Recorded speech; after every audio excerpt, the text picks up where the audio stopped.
क्या हुआ विद्यापति नगर में, क्या हुआ सरायरंजन में? जो लोग 1983 से आपको वोट देते आ रहे हैं, अगर मैंने वोट नहीं दिया तो मेरे पिता ने दिया, मेरे पिता ने नहीं दिया तो उनके पिता ने दिया। पूरा विद्यापति नगर का 3 पीढ़ी उनको वोट देता रहा है, 3 पीढ़ी।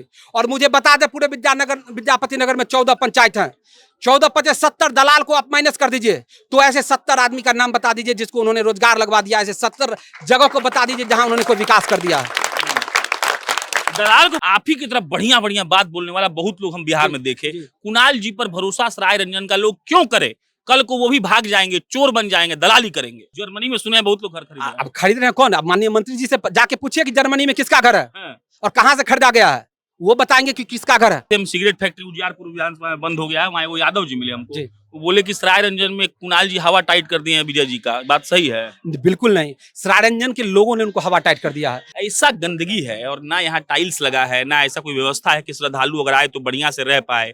चोरी चमारी हो जाएगा तो देख रहे हैं 2-3 को सीसीटीवी कैमरा लगा हुआ है। इतना दिन से विधायक है, इस चीज पर भी वो ध्यान नहीं दे पाए। पहला ही पूरा विश्व का है कि जब भक्त का नौकर बनते हैं भगवान महादेव उगना के नाम से, और वो आह्वान करते हैं तो यहाँ माँ गंगा प्रकट होती है। और आज देख लीजिए यहाँ कि नीतीश कुमार राजगीर और गया में गंगा के पानी को पहुंचा सकते हैं, लेकिन वही नीतीश कुमार, वही विजय कुमार चौधरी, जहाँ गंगा 14वीं शताब्दी में प्रकट हुई थी, उसको यहाँ से विलोपित कर रहे हैं। यहाँ गंगा नहीं पहुंचा सकते हैं। बाहरी भीतरी का ही मामला चल रहा है क्या? बिल्कुल, उनका घर उजियारपुर में होता है। अगर उनको अपने विकास पर, अपने व्यक्तित्व पर उतना ही भरोसा है तो उजियारपुर से क्यों नहीं चुनाव लड़ते हैं? वो उजियारपुर से क्यों नहीं चुनाव लड़ते हैं? चले जाए यहाँ से 7 किलोमीटर 8 किलोमीटर दूर है, उजियारपुर से वो चुनाव लड़े। जमीन यहाँ के गिरी समाज की, कुशवाहा समाज की, राजपूत समाज की, और उनको सचिव बनाया गया। विद्यापति के नगर के लोग इतना प्यार उनको करते थे, इतना भरोसा उन पर जताते थे। और उन्होंने ये किया कि 2018 में 1800 बच्चे का नामांकन था, कोई भी एग्जाम नहीं दे पाया, परीक्षा नहीं दे पाया। आज उसके एक गिरी जी हैं, उसमें बड़ा बाबू थे, पैरालाइज्ड हो गए हैं। आज उनको पैसा नहीं मिला है। उनकी क्या स्थिति आप जाकर देख लीजिए। साधो सरन शाह उनके कर्मचारी हैं, दर्जनों टीचर थे, आज सबका परिवार अस्त व्यस्त हो गया जो उस पर निर्भर था, और आज वो हाई कोर्ट में केस चल रहा है। मंत्री जी ने कभी कोशिश नहीं किया, क्योंकि उसमें जब अनियमितता का आरोप लगते हुए उस पर केस हुआ था। 2-4 गाड़ी हो, 20-25 लोग हो, बस इतना पर्याप्त है। हर गांव में जाएंगे, जहां रात होगी वहीं सो जाएंगे, जहां दिन होगा भूख लगेगी हम मांग कर खा लेंगे। और विद्यापति नगर के हर पंचायत में अगले 7 दिनों तक चलेंगे, और 7 दिनों के बाद 30 दिन की यात्रा होगी वो सरायरंजन के। कोई नेता अपने माथे पर चंदन टीका लगाता है तो हमको मन करता है कि पूछ लें कि जो साहब इतना घोटाला किए, आप भी उसी श्रेणी में आते हैं या फिर आपका श्रेणी कोई दूसरा है? और उसके बाद जब यहाँ पर हर हर महादेव कस के चिल्लाया गया, तब हमको भी लगा कि हो सकता है कि सरायरंजन में कुछ बदलाव हो जाए। बाकी मेरा नाम प्रशांत राय है, आप जनता जंक्शन देख रहे हैं। हमारे साथ कुणाल जी खड़े हैं। चंदन टीका सुने हैं माथा पूरा ठंडा हो जाता है, हुआ ठंडा? बिल्कुल, ये ठंडा नहीं होगा। ये 2025 विधानसभा चुनाव के बाद ठंडा होगा। बहुत लोग आपके भाषण पे ताली लोग बजा रहे थे, पूरा ऊर्जा मिलता होगा? बिल्कुल नहीं, ये भाषण पर ताली नहीं बजा रहे हैं। ये सरायरंजन के यथार्थ पर, सरायरंजन के सच्चाई को सुनकर ताली बजा रहे हैं। आज से आपका पद यात्रा शुरू हो रहा है, थोड़ा बताइए ना पद यात्रा के बारे में। ये पद यात्रा अगले 7 दिनों तक विद्यापति नगर के हर पंचायत, हर गली, हर मोहल्ले तक हमारे लोग जाएंगे। और आज हमारी कोशिश थी कि 20 से 25 लोगों के साथ हम यात्रा शुरू करें, बस अनायास। और मैं इसके लिए भगवान का शुक्रगुजार हूँ, अपने तमाम समर्थकों का। गाड़ी बहुत आया है जी, मैं इसके लिए शुक्रगुजार हूँ। सभी लोग जो जहाँ से सुन पाए वो आ गए हैं। उन सभी लोगों से मैं अनुरोध करता हूँ कि अब इस संख्या को कम कीजिए। बस लोग से संवाद तभी हो पाएगा जब हम कम संख्या में हो, और लोग से 1 to 1 हम संवाद करना चाहते हैं। 2-4 गाड़ी हो, 20-25 लोग हो, बस इतना पर्याप्त है। हर गांव में जाएंगे, जहां रात होगी वहीं सो जाएंगे, जहां दिन होगा भूख लगेगी हम मांग कर खा लेंगे। और विद्यापति नगर के हर पंचायत में अगले 7 दिनों तक चलेंगे, और 7 दिनों के बाद 30 दिन की यात्रा होगी वो सरायरंजन के लिए। गाड़ी वालों को पैसा वैसा दिए होंगे तेल ओल का? अब वो गाड़ी वाला ड्राइवर भी वहां पर है, और उस पर सही बात मैं बता रहा हूँ, मैं बता रहा हूँ। हो सकता है कि मैं झूठ बोलूं। आप ड्राइवर से, उस पर बैठे सवार से पूछ लीजिए, वो आपको बेहतर बताता है। गए थे हम, सिगरेट फैक्ट्री उजियारपुर विधानसभा में बंद हो गया है, वहाँ वो यादव जी मिले हमको, वो बोले कि सरायरंजन में कुणाल जी हवा टाइट कर दिए हैं विजय जी का। बात सही है? बिल्कुल नहीं, सरायरंजन के लोगों ने उनको हवा टाइट कर दिया है। अभी तक उनको विरोध का सामना करना नहीं पड़ा है। ये पहली बार है कि सरायरंजन के लोग उनका विरोध कर रहे हैं। बाहरी भीतरी का ही मामला चल रहा है क्या? बिल्कुल, उनका घर उजियारपुर में होता है। अगर उनको अपने विकास पर, अपने व्यक्तित्व पर उतना ही भरोसा है तो उजियारपुर से क्यों नहीं चुनाव लड़ते हैं? वो उजियारपुर से क्यों नहीं चुनाव लड़ते हैं? चले जाए यहाँ से 7 किलोमीटर 8 किलोमीटर दूर है, उजियारपुर से वो चुनाव लड़े। वो विद्यापति नगर पर 1983 से वो चुनाव यहाँ से लड़ रहे हैं, और उसके बाद सरायरंजन 2015 से। और हालात क्या है वो आप देखिए, 10 से, और हालात क्या है आप देख लीजिए। जहाँ खड़े हम लोग पहले उसी की बात कर लेते हैं। ऐसा गंदगी है और ना यहाँ टाइल्स लगा है, ना ऐसा कोई व्यवस्था है कि श्रद्धालु अगर आए तो बढ़िया से रह पाए। चोरी चमारी हो जाएगा तो देख रहे हैं 2-3 को सीसीटीवी कैमरा लगा हुआ है। इतना दिन से विधायक है, इस चीज पर भी वो ध्यान नहीं दे पाए। मैं आपको इसका इंपोर्टेंस बताता हूँ। ये विद्यापति की नगरी है और विद्यापति नगर भारतीय नवजागरण के अग्रदूत है।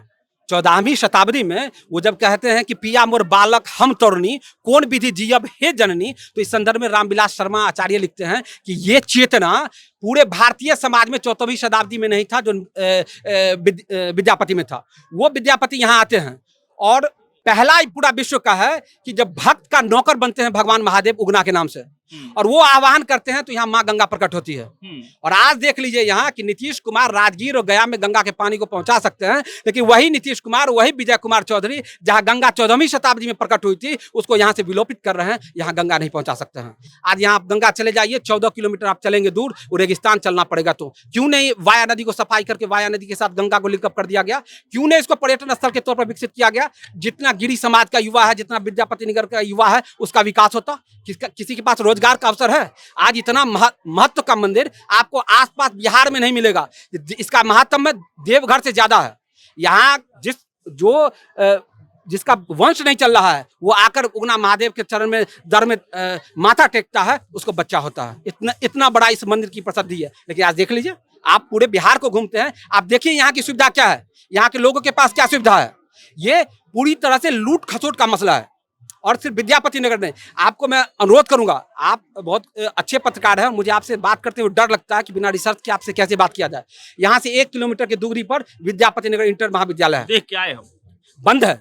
और मैं आपको बता दूं कि उसके सचिव माननीय मंत्री जी हुआ करते थे। बाद में उन्होंने अपने एक वारिस को अपना पावर दिया कि भाई करने के लिए।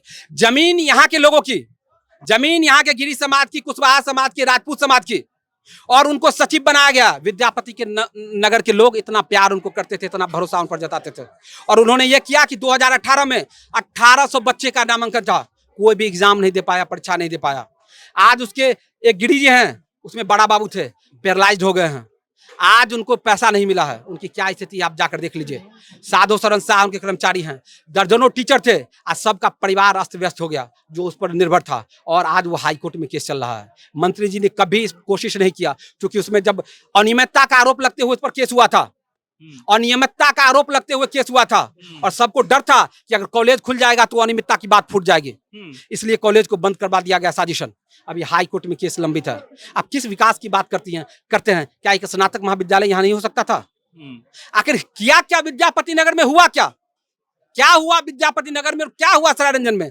जो लोग 1983 से आपको वोट देते आ रहे हैं, अगर मैंने वोट नहीं दिया तो मेरे पिता ने दिया, मेरे पिता ने नहीं दिया तो उनके पिता ने दिया। पूरा विद्यापति नगर का 3 पीढ़ी उनको वोट देता रहा है, 3 पीढ़ी। और मुझे बता दे, पूरे विद्यापति नगर में 14 पंचायत हैं। 14 पचे 70 दलाल को आप माइनस कर दीजिए तो ऐसे 70 आदमी का नाम बता दीजिए जिसको उन्होंने रोजगार लगवा दिया। ऐसे 70 जगह को बता दीजिए जहां उन्होंने कोई विकास कर दिया है। दलाल को पूरा ढूंढ कर रखे हैं। बिल्कुल, दलाल, बिना दलाल के आपको कोई काम ही नहीं होगा। अंग्रेजी में कहता है ब्रोकर। ब्रोकर, बिना ब्रोकर के आपका कोई काम ही नहीं हो सकता है। ब्रोकर ढूंढिए। हर पंचायत में 4-5 उन्होंने ब्रोकर रखा हुआ है। शिक्षा विभाग में वही काम करेगा, विधायक निधि में वही काम करेगा, आरडब्ल्यूडी में वही काम करेगा, नौकरी के लिए उगाही करना होगा वही करेगा, सब चीज वही करेगा। लेकिन अभी पीएचडी का पानी नहीं आ रहा बगल के वार्ड में, वो नहीं करेगा। थाना दलाली ले रहा है, वो नहीं करेगा। सीओ बैठ के दाखिल खारिज में पैसा ले रहा है, वो नहीं करेगा दलाल। दो सवाल और है, फिर आप निकल जाइएगा। एक सवाल है, आप ही की तरफ बढ़िया बढ़िया बात बोलने वाला बहुत लोग हम बिहार में देखे, कुणाल जी पर भरोसा सरायरंजन का लोग क्यों करे? कल को वो भी भाग जाएंगे, चोर बन जाएंगे, दलाली करेंगे। अगर मैं भाग जाऊंगा तो कहाँ भागूंगा? मेरा घर बढ़ोना है। जर्मनी में सुने हैं बहुत लोग घर खरीद रहे हैं। अब खरीद रहे हैं कौन? अब माननीय मंत्री जी से जाके पूछिए कि जर्मनी में किसका घर है और कहाँ से खरीदा गया है, वो बताएंगे कि किसका घर है। हमको तो बहुत डिटेल नहीं मालूम है, लेकिन आप बताइए कि मैं भाग के कहाँ जाऊंगा? बढ़ौना। मैं अगर विकास करूंगा कहाँ बढ़ौना? जैसे वो नौकरी देते हैं केवटा में, या उनका ससुराल है बेगूसराय, तो बेगूसराय के लोगों को तो हम क्या करेंगे? हम नौकरी देंगे तो बढ़ौना के लोगों को, वहां से भर जाएगा तो बोचहा के लोगों को, वहां से भर जाएगा तो मऊ के लोगों को, वहां से भर जाएगा तो विद्यापति नगर के लोगों को, सिरपुर के लोगों को। यही ना करेंगे? उनके तरह तो हम नहीं करेंगे। उनके तरह तो हम नहीं करेंगे। केवटा से होके बेगूसराय, अब बेगूसराय से होके केवटा, तो हम नहीं काम करेंगे। आखिरी सवाल, लोग के पास जाएंगे तो कुणाल जी क्या कहेंगे? कुछ नहीं कहेंगे। हम उनसे पूछेंगे कि आपकी क्या समस्या है, ये पूछेंगे, और जब भूख लगेगी तो कहेंगे खाना दे दीजिए। बस 2 बात कहेंगे। चलिए, कुणाल जी, बाकी मेरा नाम प्रशांत राय, बहुत बहुत धन्यवाद।